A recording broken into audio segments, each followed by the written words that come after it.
pai. Cara, nós quase se ferramos feio. Nós quase se ferramos muito feio. O que você tá fazendo, Pedro? Um cordão dos 4 elementos. Caralho, eu quero ser do fogo, hein? Não. Aí eu vou pegar a tesoura. Ah, ele tá usando a tesoura. Vamos bater o bate-papo com o Rafael. Eu sei pra falar. Sei lá, fala que a marca do seu telefone é Samsung. Por que eu tenho que falar isso? Sei lá. É isso aí, galera. Esse foi o bate-papo com o Rafael.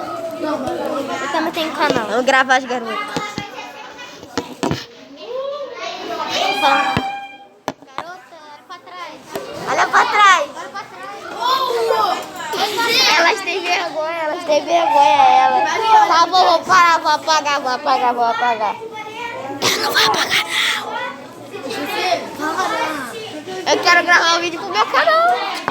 Meu palhaço. Tá gravando aí, ó. Ela é sapatão, ela, galera. Fica dando do meio pros outros. Aquela é a minha melhor amiga, ó. Ela também tá com vergonha do vídeo do YouTube. Não, para. Ela também tá... É, eu sei. Valeu, galera. Valeu.